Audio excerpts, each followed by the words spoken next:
Hey there, Sharon Horne-Ellstrom here with Supersize Business. Let's talk about the real estate investment strategy and strategies that you can use to supersize and grow your business. And I'll share a couple of case studies, some of my favorite case studies, and some of my own personal experiences with the power of real estate investing to supersize and grow your business.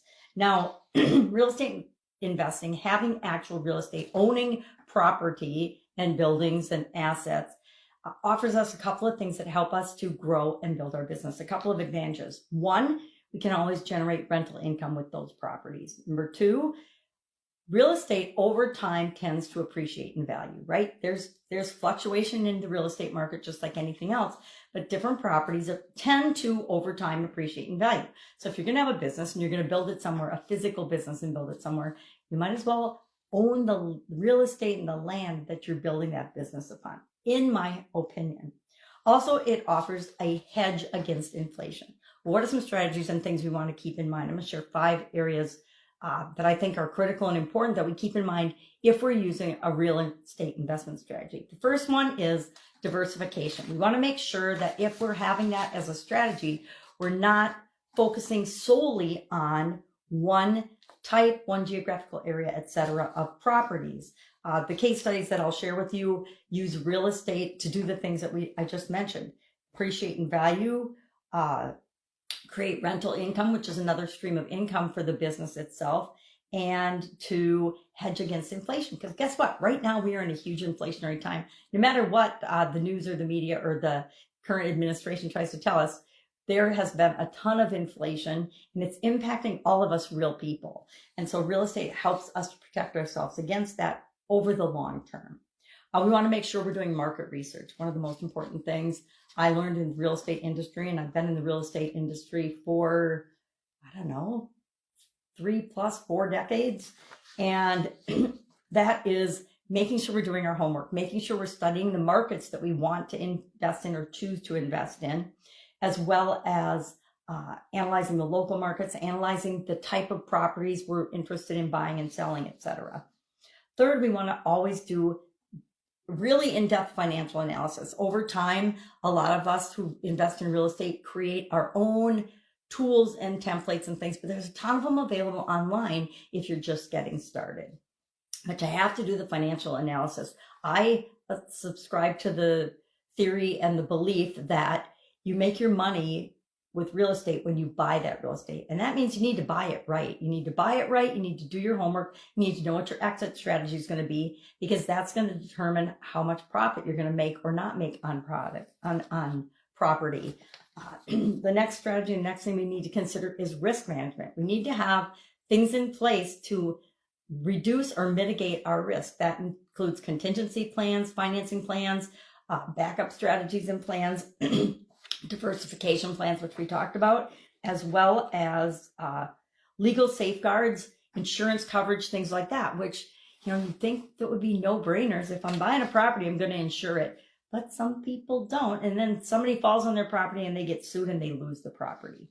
And then 5 is strategic partnerships. In real estate, one of the most powerful things that we can do is partner with different people in different categories and different areas of expertise to help us reduce risk, to help us have access to financing, to help us have contingency plans, and to spread the risk out. Sometimes we form partnerships so that we can spread the risk out. Sometimes we form partnerships to help with financing. Sometimes we have strategic partners that are people that can help us sell the properties. So mortgage brokers, real estate agents, brokers, etc., can help us with different areas and aspects of real estate that we might not want to be experts in.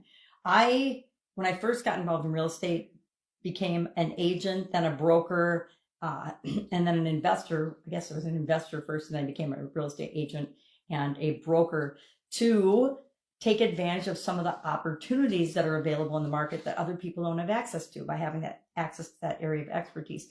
But you don't have to become a real estate agent. You don't have to become a broker, because there's legal protections of being that, but there's also legal responsibilities, and you might not want to do that. At the time, when was that? Early 2000s, maybe. I wanted to, because my ex-husband and I were doing a lot of real estate investing back then. So what are some businesses that have done this really, really well? And you've probably, I'm sure you know of all these companies, but you probably know, and maybe you don't know. I remember when I first learned about McDonald's, for example, they combined the franchising model with real estate investing and real estate ownership. And they did it for a couple of reasons that we've already talked about. Number one, because it allows them to have real estate all over the world and to expand and do the research and get properties that they know are going to appreciate in value over time because they're in a great high traffic location. And they get the franchisees that operate their franchises in those areas, pay them rent to the corporate organization for the property that their facility is on. Incredibly powerful business model. I think they're still a number one fast food chain in the world. I don't even know how many units they have now. Thousands and thousands of units all over the world, probably in most countries around the world. But they have the landlord-tenant relationship, which is kind of a symbiotic relationship, right? They want the tenants to succeed, so they keep paying rent. So they provide the systems and the franchising systems to support them to be successful. They also have a really young workforce, so the franchise model works really well for them. I think the average age of a McDonald's manager is like 21 or something. It's kind of mind-boggling. Amazon, I don't know if you've noticed it or not, but around every big city, I've been traveling lately, around every big city in the country, Amazon warehouses are popping up because they are diversifying into the distribution portion of their business. Remember, they started out as an online bookseller, and now their plan is to be the behemoth of the world and to be able to sell products and services to people like within an hour all over the world. So they are expanding into real estate, buying and securing prime locations within a certain distance of their customers so that they can provide better customer service, faster customer service, so that they can control the whole distribution process as well as and fulfillment process. Apple is another one. They have created a series of flagship retail stores because they see the power of, and they've created a couple of destination ones. One isn't open yet. I can't remember what it is. I'd have to look. Where people can get hands-on experience with their products and services, which enhances the customer experience as well as gives them the foothold in the advantages of having prime real estate and prime other opportunities to generate income into their business. So curious, in the comments below, share, do you own any real estate? Do you invest in any real estate? Lots of people think their home is an investment, but if it's not going to ever generate any income for you and it's not going to appreciate and you're not going to make money on it, then it is or isn't an asset, depending on how you look at it. I guess there's lots of schools of thought of that, and that topic for another day. But do you own real estate for your business? Let's keep it specifically for business. And have you done any real estate investing? Share in the comments below.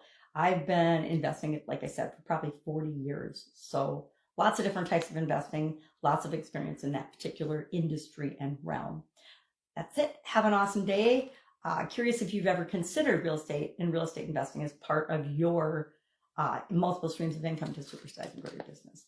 All right, have an awesome day, and I'll of course be with you tomorrow.